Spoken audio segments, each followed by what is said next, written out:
CliffCentral.com. We're going to cry, laugh, and love. And we're going to do it together. The Life with Lebang podcast. Maria, you've got to see her. You know, in life, you just hear songs that you've never heard before and you're like, okay, that's cool.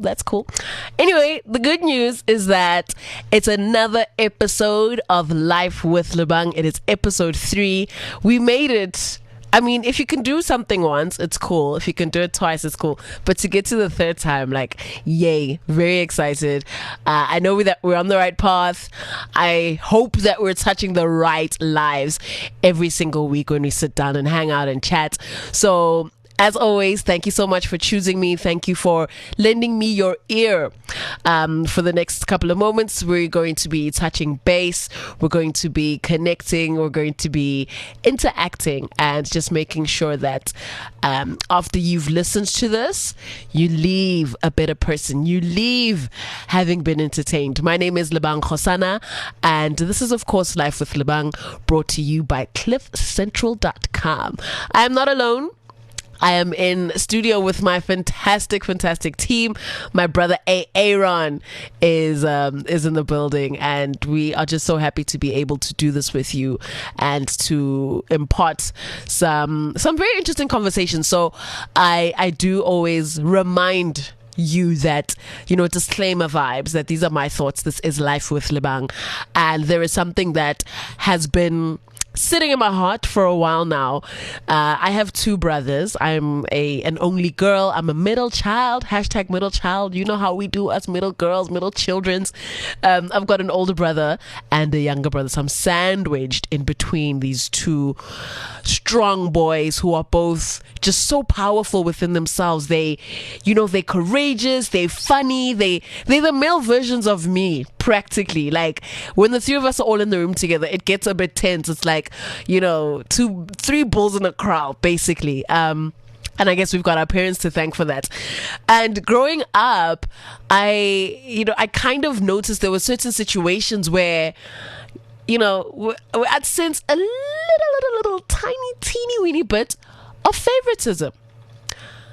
And I mean, it was like, what's going on? Why we, what? And every time I ask my mom about it, she denies it straight off. Like, no, there's no way. I love all my kids equally. And now I'm a mother and I've got 4 kids, and I can tell you straight up that it's difficult, to sit there and honestly, feel the same way consistently about all your kids at the same time. Obviously, at the core, definitely love all my children. Don't love one more than the other. And I try my best to treat them all equally, because I grew up in a household where I didn't feel like that, so I guess parental favoritism is really a real thing, and it's just something I want us to touch on a little bit today. It's when one or both parents display consistent favoritism toward one child over another. It can include more time spent together. It can include less discipline. It can include more privileges. So there's a range of things that are involved in, parental favoritism. I personally feel like it's, as a child who grew up in that way, it's not nice.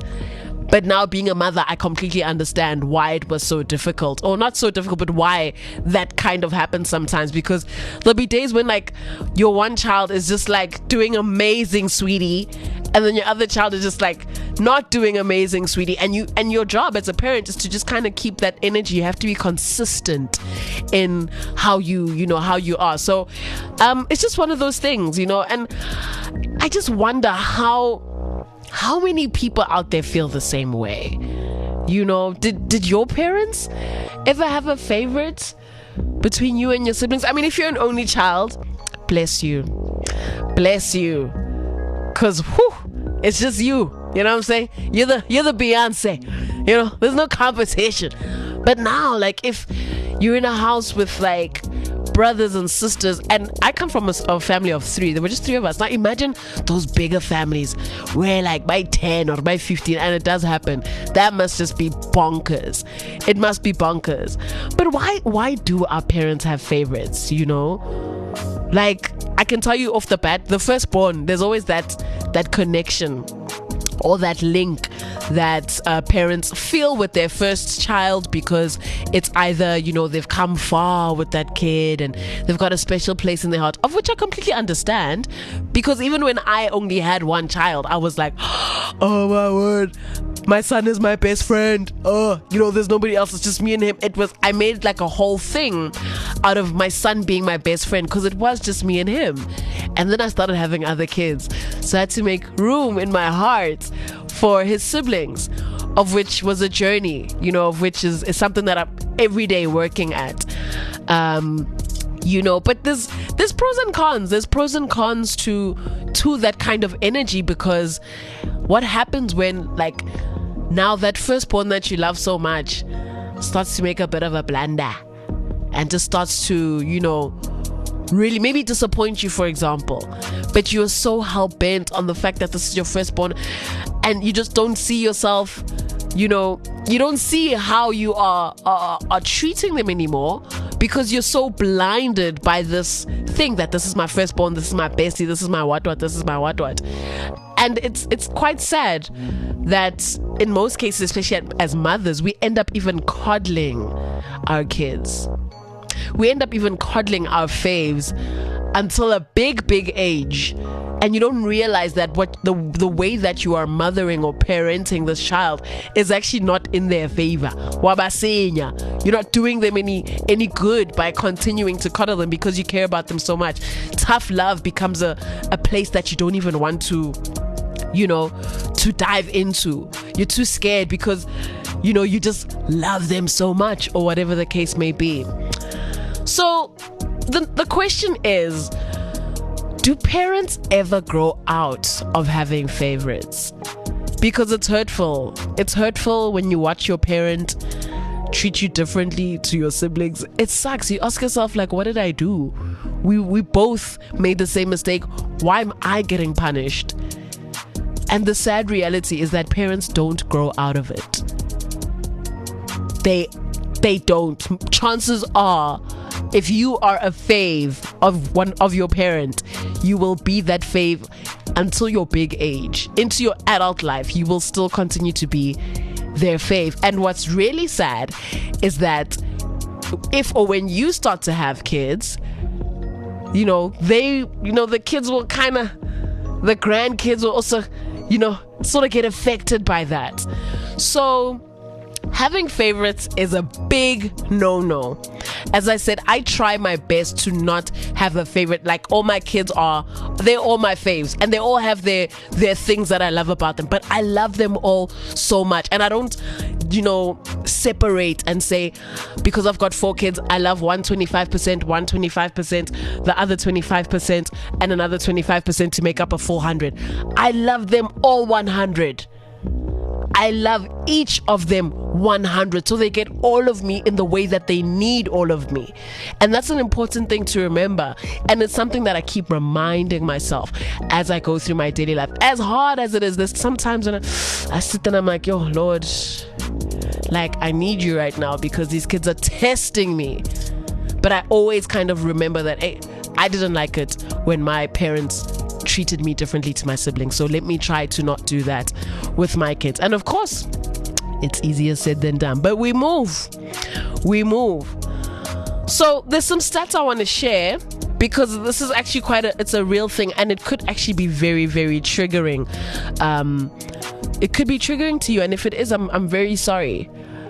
But I want you to heal from it. I want you to not let it be a burden in your life. I don't want how your parents treated you and how they treated your siblings better than you to be a thing. It doesn't define you. You are not that person. It was just a part of your life. It's not what your life is. Do you know what I mean? And if you are the sibling that got treated better, just maybe be a little bit more thoughtful and think for your sibling and say, you know what? At the end of the day, we're siblings.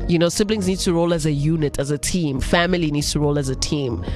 And so here's some stats. So a study from the Journal of Marriage and Family actually found that of the adult children interviewed, only 15% perceived equal treatment from their parents, or received equal treatment from their parents. I mean, that's insane. It's actually just, it doesn't make sense. Why is it that only 15%? What about the rest? What about the rest? And this is something that I struggled with for a long time growing up. Like, am I not enough? You know, like, why am I getting treated differently to my brothers and my siblings? And I do see it in my older years. It's definitely still a thing. It's prevalent, and it is what it is. So how to deal with it? I guess now let's just quickly touch on some solutions. How do we deal with our parents having favorites? Number one, don't let it get to you. Like, we just have to keep it moving. As I said, don't let it define you. Don't let that be such a big thing that now you're also going to treat your children like that. Don't make that mistake. The things that we went through with our parents doesn't necessarily need to be a blueprint for how we treat our children. We need to reinvent the wheel. We need to unlearn certain things. We need to recreate these methods for ourselves, and that's completely fine. We don't want to end up being the people that we didn't like when we were kids. We don't want to be those adults that we didn't like. So I encourage you today to share a thought for your sibling. If you were the favorite child, and the favorite child always knows that they're the favorite child, they just don't want to, come clean about it. So if you know that you were the favorite kid, cool, must be nice to be you. But share a thought for your sibling, because you can live in the same household, but you have completely different experiences. You grow up in completely different lives, and you have different relationships with your parents. So that's what I want you to go home with today. And I hope that this helps. And I hope that when you have kids, or if you have kids, treat them all with 100%, because they deserve your full 100%. I'm only here for good vibes. I'm here for a good time, not a long time. It's Life with Lebang. CliffCentral.com